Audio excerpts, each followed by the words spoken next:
Hello everyone, welcome back to my channel English with Tulasi. In our channel, we started discussing about articles. As I already told, articles are going to come in many competitive exams. మనం already discuss చేసుకున్నాం కదా, TET కావచ్చు, DSC కావచ్చు, police constable exam కావచ్చు, ఏ competitive exam అయినా article నుంచి ఖచ్చితంగా మనకు పాయింట్స్ వస్తాయి. సో ఈ బిట్స్ అన్ని మనం ఎగ్జాక్ట్ గా క్రాక్ చేయాలి అంటే ఆర్టికల్స్ డీటెయిల్ గా తెలుసుకోవాలి. ఆ ప్రాసెస్ లో మనం ఇండెఫినెట్ ఆర్టికల్ అయిన ఏ అండ్ ఆన్ ని డీటెయిల్ గా స్టడీ చేసాం. వి స్టార్టెడ్ డెఫినెట్ ఆర్టికల్ దా, అందులో కూడా కొన్ని పార్ట్స్ మనం కంప్లీట్ చేసాం. బికాస్ దాలో చాలా రూల్స్ ఉన్నాయి, అన్ని రూల్స్ కవర్ చేయడానికి ఎక్కువ లెంత్ అవుతుంది కాబట్టి వీడియోస్ ని పార్ట్స్ గా నేను అప్లోడ్ చేస్తున్నాను. Hope you understand that. Let us move on almost the ending part of definite article the. At last, I'm going to completely do one video about the all exercise part of entire articles. That is going to definitely useful to all people. ఈ అన్ని videos proper గా చూస్తే ఆ exercise part ని ఈజీగా మీరు identify చేయొచ్చు. So without any further delay, let us move on to definite article, the remaining rules today. If you are watching my channel very first time, don't forget to like, share and subscribe to my channel to support me. Let us move on then. Next rule is before ordinal numbers and at the same time before the words like top, middle, next, center, end, all these words before we have to use article the. Let us move on first one. Ordinal numbers అని చెప్పాను. Ordinal numbers అంటే ఏంటి? Like first, second, third, fourth, fifth, 10th, 100th ఇలా అంటూ ఉంటాం కదా, అటువంటి numbers ని ఆర్డినల్ నెంబర్స్ అంటాం. ఆర్డినల్ నెంబర్స్ అంటే మనం మామూలుగా యూజ్ చేసే 1 to 3 numbers. I hope you know that one. So అన్ని ఆర్డినల్స్ నెంబర్స్ ముందు ఖచ్చితంగా మనం ద ఆర్టికల్ యూజ్ చేయాలి. ఎగ్జాంపుల్ ద ఫస్ట్, ఇది ఆర్డినల్ నెంబర్ కిందకి వస్తుంది. First, second, third, fourth all comes under ordinal numbers. Okay, and ఇక్కడ ఇంకోటి ఉంది చూడండి, the second. He stood the second place in the competition. The second, so ordinal number కాబట్టి the use చేసాం. And coming to these two examples, I told you already top, middle, next, centre, end ఇటువంటి words వచ్చినప్పుడు ఖచ్చితంగా వాటి ముందు the article use చేయాలి. Because వాళ్ళ యొక్క ప్లేస్ ని మనం ఇండికేట్ చేస్తున్నాం. ఇక్కడ కూడా ప్రియారిటీ ఉంది కాబట్టి దానే వాడాలి. So the middle, clear? He sat between the middle of two friends. What word may be the example? The middle అన్న వర్డ్ ఉంది కాబట్టి సో మనకి వర్డ్స్ అది ఉంది, సో మనం దా యూజ్ చేయాలి. Next one, he placed his things at the end of the corner. So what word may be? Corner అన్న word, centre, end, middle, top అన్ని వర్డ్స్ ముందు దా యూజ్ చేయాలి. Next one, before superlative adjectives. మనకి English లో positive, comparative, superlative degrees అని కొన్ని ఉన్నాయి. So I hope you know that one. Further గా మనం వాటి గురించి కూడా వీడియో చేద్దాం. సూపర్లేటివ్ డిగ్రీకి ఈఎస్టీ అన్న ఎండింగ్ లెటర్స్ ఉంటుంది. సో ఖచ్చితంగా ఈఎస్టీ అన్న లెటర్స్ ఎండ్ అవుతాయి. పాజిటివ్ డిగ్రీ కామన్ గా ఉంటుంది, కంపారిటివ్ డిగ్రీలో ఈఆర్ ఉంటుంది, సూపర్లేటివ్ లో ఈఎస్టీ ఉంటుంది. Hope you might have read that in schooling, right? Yeah, let us move on. The smallest room, whatever it may be, the biggest station, and the best person, and the longest river. So we have to use the article here. Anni superlative adjectives mundu manam the article vaadali. I'm moving on to next rule, that is rule number 18. Adjectives. Already మనం ఇక్కడ adjectives అన్న word use చేసాం కదా, superlative adjective ముందు use చేయాలి. At the same time adjective మనకు noun లాగా role play చేస్తే it is not playing the role of an adjective. When it is playing the role as a noun లాగా role play చేస్తే, noun అంటే ఏంటి? It's a naming word, అందరికీ తెలుసు కదా. It's a naming word. Name of a person, place and thing is called as noun. So adjective అంటే ఏంటి? Quality. It denotes the noun. Noun యొక్క క్వాలిటీ డినోట్ చేస్తుంది. సో ఇక్కడ అడ్జెక్టివ్ రోల్ కాకుండా noun role play చేస్తే మనం the article use చేయాలి. Coming to example, rich people అన్నది, రిచ్నెస్ అన్నది వాళ్ళ యొక్క క్వాలిటీని, వాళ్ళ యొక్క గ్రేట్నెస్ ని తెలియజేస్తుంది in the area of wealth. కానీ ఇక్కడ మనము పీపుల్ కి, పర్సన్స్ కి ఈ నౌన్ అన్నది దేనికి యూజ్ చేస్తుంది అంటే టూ టైప్స్ గా పీపుల్ అండ్ పర్సన్స్ కి యూజ్ చేస్తాము అడ్జెక్టివ్ ని నౌన్ గా. సో రిచ్ పీపుల్ అనుకోవాలి ఇక్కడ, I right in bracket. So the rich, ఇక్కడ రిచ్ అనేది అడ్జెక్టివ్ కాదు, నౌన్ ని డినోట్ చేస్తుంది, పీపుల్ ని డినోట్ చేస్తుంది కాబట్టి మనం నౌన్ గా కన్సిడర్ చేసి ద రిచ్ పీపుల్ గా అనుకోవాలి. నెక్స్ట్ ఓల్డ్ అనేది కూడా ఎల్డర్లీ ఏజ్ పీపుల్ కి యూజ్ చేసేది. సో ఓల్డ్ పర్సన్ అనుకుందాం, ఇక్కడ అనుకోవడం కాదు, it tells about a person. So ఇది కూడా మళ్ళీ నౌన్ రోల్ ప్లే చేస్తుంది, not an adjective. So the old person. And strong అనేది కూడా ఒక quality. I mean strongest person అంటే నేను స్ట్రాంగ్ గా ఉన్నానని చెప్పడానికి యూజ్ చేసే ఒక వర్డ్. కానీ ఇక్కడ స్ట్రాంగ్ ని అడ్జెక్టివ్ లాగా కాకుండా మనం నౌన్ లాగా యూజ్ చేస్తాం. స్ట్రాంగ్ పీపుల్, స్ట్రాంగ్ పీపుల్ ఒక పీపుల్ ని డినోట్ చేస్తుంది కాబట్టి ఇది మళ్ళీ నౌన్ గా కన్సిడర్ అవుతుంది. సో మనం ద యూజ్ చేయాలి. Next one young person. So ఇక్కడ కూడా ద ఆర్టికల్ యూజ్ చేయాలి. Again I'm telling superlative adjective ముందు ద ఆర్టికల్ యూజ్ చేయాలి. అట్ ద సేమ్ టైం అదే అడ్జెక్టివ్ నౌన్ రోల్ ప్లే చేస్తూ ఉంటే ఖచ్చితంగా మనం ద ఆర్టికల్ యూజ్ చేయాలి. Clear? Next one before double comparison. So general గా మనం ఇంగ్లీష్ లో మాట్లాడుతున్నప్పుడు ఒకే వ్యక్తిని లేదా ఒకే థింగ్ ని ఒకే ప్లేస్ ని 2 సార్లు కంపేర్ చేస్తూ ఒక సెంటెన్స్ లో ఫ్రేమ్ చేస్తూ ఉంటాం. అటువంటి కండిషన్ లో కూడా ద ఆర్టికల్ యూజ్ చేయాలి. Coming to the example, dash more you read, dash more you learn. So the more you read, the more you learn. So ఇది మనం విని ఉంటాం, ఎంత ఎక్కువ చదివితే అంత ఎక్కువ నేర్చుకుంటాం. సో ఇక 2 కంపారిజన్స్ ఉన్నాయి కదా, సో 2 కంపారిజన్స్ కు ముందు ద ఆర్టికల్ యూజ్ చేయాల్సింది. Next one, the less you talk the more you understand. ఎంత తక్కువ మాట్లాడితే అంత ఎక్కువ అర్థం. లెస్ యూ టాక్, ఎంత తక్కువ మాట్లాడితే ద మోర్ యూ అండర్స్టాండ్, నీకు ఎక్కువ అర్థం అవుతుంది. సో ఇక్కడ మనకు కంపారిజన్స్ ఉన్నాయి, డబుల్ కంపారిజన్. ఇక్కడికి ఒక కంపారిజన్ అండ్ ఇక్కడికి ఒక కంపారిజన్. చూడండి, the more you read 1 comparison and second one the more you learn.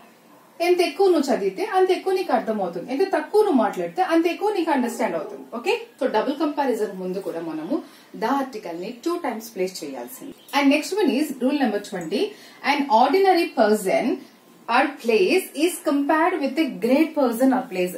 ఒక కామన్ పర్సన్ ని గ్రేట్ పర్సన్ తో, ఒక కామన్ ప్లేస్ ని గ్రేట్ ప్లేస్ తో కంపేర్ చేస్తూ మాట్లాడుతున్నప్పుడు కూడా ద ఆర్టికల్ వాడాలి. Coming to example, Gandhi is dash Jesus of India.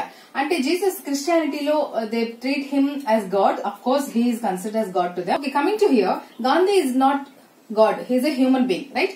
ఆ హ్యూమన్ బీయింగ్ ని ఒక గాడ్ తో మనం కంపేర్ చేస్తున్నాం. ఇండియా అంటే ఆయన జీసస్ లాంటి వాడు, సో ఆయనే హితబోధ చేస్తారు అందరికి అన్న మీనింగ్ తో ఇక్కడ ఈ సెంటెన్స్ ఫామ్ అయింది. సో కాబట్టి మనం ద జీసస్ ముందు దా పెట్టాలి. బికాస్ జీసస్ ని ఎవరితో కంపేర్ చేస్తున్నాం? గాంధీని జీసస్ తో కంపేర్ చేస్తున్నాం. యాక్చువల్లీ హ్యూమన్ బీయింగ్ ని, ఈయన కూడా అఫ్ కోర్స్ మళ్ళీ మీరు అడగచ్చు, మ్యామ్ క్రిస్టియానిటీలో ఆయన కూడా బర్త్ తీసుకున్నారు, భూమి మీద పుట్టారు కదా, సో మేరీకి పుట్టారు, సో అవన్నీ చెప్పొచ్చేమో. Okay, but people consider him as God. Clear? Or దూత అలా అనుకుంటారు కదా. సో నార్మల్ పర్సన్ ని గ్రేట్ పర్సన్ తో కంపేర్ చేస్తున్నాం కాబట్టి ఇక్కడ ద ఆర్టికల్ యూజ్ చేయాలి. I hope you understand. Next one, same kind of example, Bombay is dash Manchester of India. So ఇండియాలో ఎక్కువగా ట్రేడింగ్ అక్కడ జరుగుతుంది కాబట్టి బాంబేని ఇండియా ఒక మాంచెస్టర్ గా కన్సిడర్ చేస్తున్నాం. మాంచెస్టర్ ఇస్ నథింగ్ అబౌట్, బాంబేలో ఎక్కువ ట్రేడింగ్ జరుగుతుంది, సో అక్కడే ఎక్కువగా బిజినెస్ జరుగుతుంది కాబట్టి ఇక్కడ ఇలా కంపేర్ చేస్తున్నాం. So we have to right here the Manchester of India. So మళ్ళీ చెప్తున్నాను, ఒక కామన్ ఫీచర్ ఉన్న వ్యక్తిని కానీ ప్లేస్ ని కానీ ఎక్స్ట్రీమ్ ఫీచర్ ఉన్న పర్సన్ తో కానీ ప్లేస్ తో కానీ మనం కంపేర్ చేస్తే అప్పుడు మనం ద ఆర్టికల్ యూజ్ చేయాలి. Stay tuned.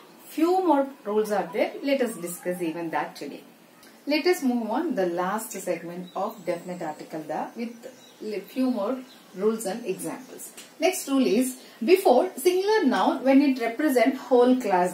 అంటే సింగులర్ నౌన్ ముందు మనం ద ఆర్టికల్ యూజ్ చేయాలి. ఎప్పుడు యూజ్ చేయాలంటే ఆ సింగులర్ నౌన్, ఒకే ఒక నౌన్ ఆ ఎంటైర్ క్లాస్ నుంచి రిప్రజెంట్ చేస్తుంటే, ఆ ఒక జాతి గురించి ఒక రీజన్ గురించి మొత్తం తెలియజేస్తుంటే అప్పుడు మనం ద ఆర్టికల్ యూజ్ చేయాలి.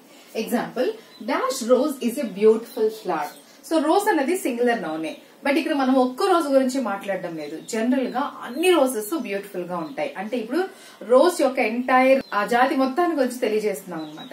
రోజ్ అనగానే బ్యూటీకి సింబల్. సో అది ఒక్క సింగిల్ రోజ్ బ్యూటిఫుల్ గా ఉండి ఇంకొక రోజు బాగా లేకుండా ఉండడం కాదు, అన్ని రోజెస్ బ్యూటిఫుల్ గా ఉంటాయి. ఈ బేసిస్ లో మనం ఇక్కడ ద ఆర్టికల్ యూజ్ చేయాలి. మళ్ళీ చెప్తున్నాను, ఇది ఎగ్జామ్ కి చాలా ఇంపార్టెంట్ బిట్, ఎక్కువ కన్ఫ్యూజ్ అయ్యే ఏరియా అనమాట. బికాస్ సింగులర్ ఉంది కదా, వొవెల్ లేదు అండ్ కాన్సోనెంట్ లేదు అని కన్సిడర్ చేస్తూ ఉంటారు. But here we have to use beautiful flower అంటే ఒక్క దాని గురించి కాదు, ఎంటైర్ ద క్లాస్ గురించి చెప్పడం అనమాట. Next, dash cow is a useful animal. Cow కూడా సింగిల్ కౌ కాదు, అన్ని cows useful because they are giving milk to us and we are getting all the benefits from the milk. So the cow is a useful animal. ఇక్కడ మళ్ళీ useful కి ఏ ఎందుకు use చేశారంటే you అన్నది you letter oval letter అయినప్పటికీ you sound utter చేస్తుంది. మనం articles discuss చేస్తున్నాం. I hope you remember that point. And dog is a faithful animal, tiger is a wild animal. So ఇవన్నీ మనకు తెలిసిందే కదా.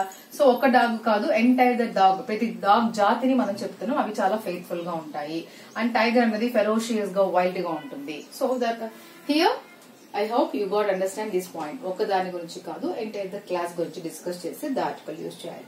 Next 22nd rule, before the names of inventions. Because invention చేయడానికి it is not one day action. So కొన్ని సంవత్సరాలు కొన్ని నెలలు కష్టపడతారు కాబట్టి ఆ ఇన్వెన్షన్స్ కి ఒక రికగ్నిషన్ ఉంది. సో వాటి ముందు కూడా మనం దా యూజ్ చేయాలి. First one, radio was invented by Marconi. So radio అనేది ఒక invention which was done by a person out of his continuous hard work. So వీటి ముందు కూడా మనం ద ఆర్టికల్ యూజ్ చేయాలి. Next one, thermometer. Thermometer idea ఉంది కదా. Thermometer is use to measure heat, temperature చూడడానికి యూజ్ చేస్తాం. This is also invention done by someone. Clear? Thomas Alva Edison invented the bulb. So bulb ముందు మనం ఏం use చేస్తున్నాం? దా use చేస్తున్నాం. Because bulb అనే ఇన్వెన్షన్ ని ఇన్వెంట్ చేసింది Thomas Alva Edison. Clear? So అలాగా ప్రతి ఇన్వెన్షన్ ముందు ద ఆర్టికల్ యూజ్ చేయాలి. Next one, the last one, it is used for secondary purpose. ఇది చాలా చాలా ఇంట్రెస్టింగ్ అండ్ కన్ఫ్యూజింగ్ వన్ కూడా. సెకండరీ పర్పస్ మాత్రమే వాడాలి ద ఆర్టికల్ ని, ప్రైమరీ పర్పస్ లో వాడకూడదు. సో అది అర్థం అవడానికి నేను ఇక్కడ టేబుల్ లాగా అరేంజ్ చేశాను చూడండి. Primary purpose, secondary purpose. Let us move on to examples once. Ravi went to hospital అంటే ఇక్కడ అతను పేషెంట్ లాగా వెళ్ళాడు. బికాస్ మనం ఇక్కడ ద ఆర్టికల్ వాడలేదు చూడండి. అదే సేమ్ సెంటెన్స్ ఇక్కడ Ravi vent to the hospital అని రాశాను. అంటే ఇక్కడ అతను పేషెంట్ లాగా వెళ్ళలేదు, విజిటర్ లాగా వెళ్ళారు. So try to understand better. Patient లాగా వెళ్తే ప్రైమరీ పర్సన్. హాస్పిటల్ కి ఎందుకు వెళ్తాం? ఇల్ హెల్త్ గా ఉన్నప్పుడే వెళ్తాం. అది primary purpose.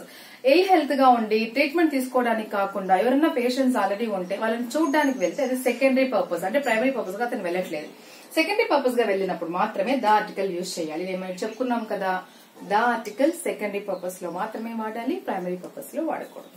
Same example, my dad went to temple. So temple కి to worship God he might have వెళ్లారు కాబట్టి ఇక్కడ మనకు ద ఆర్టికల్ యూజ్ చేయలేదు. సో ప్రైమరీ పర్పస్ గా వెళ్ళారు, to pray, to worship, whatever it may. Okay, next my dad went to the temple. ఇక్కడ నేను ద అండర్లైన్ చేశాను చూడండి. సో ఇన్ ద సెన్స్ ఆయన టెంపుల్ కి దేవుడి దర్శనానికి వెళ్ళలేదు. ఎందుకు వెళ్లారు? వాళ్ళ క్లయింట్ టెంపుల్ దగ్గర ఉంటారు కాబట్టి అతను కలవడానికి వెళ్లారు. సో సర్టెన్లీ అతని యొక్క intention secondary purpose. Next one, I went to market. So market కి ఎందుకు వెళ్లారు? To buy some veggies. Fruit market అయితే to fruits. Okay, I went to market. ఇక్కడ ద ఆర్టికల్ యూజ్ చేయలేదు, అంటే ఇది ప్రైమరీ పర్పస్ గా అనుకోవాలి. And second one, I went to the market to meet my friend. So ఎందుకు వెళ్లారు? Friend ని కలవడానికి వెళ్లారు. సో ఇది సెకండరీ పర్పస్ కాబట్టి ఇక్కడ ద రాశాను. You may ask a question here. How can we identify, ma'am? Here you have written answers already. But what if we come such kind of question in exams? So I'll tell you clearly that ఇలాగా fill up ఇచ్చి ఇక్కడ ఒక reason కానీ రాసి ఉన్నారు అంటే కళ్ళు మూసుకొని హ్యాపీగా ద ఆర్టికల్ పెట్టేయచ్చు. ఇలా ఫిల్అప్ ఇచ్చి ఇక్కడ నెక్స్ట్ ఫర్దర్ గా ఏమీ లేదు అంటే మనం అనాలిసిస్ చేయాలి, ప్రైమరీ పర్పస్ సెకండరీ పర్పస్ అని. So somehow you get clarity where you have to use and where you shouldn't. I hope you got understand all 23 rules of definite article the. I have given my best to collect all the points in all the rules in a point wise, so that it will be very easy to you to remember and write answer correctly. Hope it is useful to you. If it is useful, as usual, definitely do watch, like and subscribe to my channel and share with your friends. That will be definitely encourage me and boost up me. Thank you.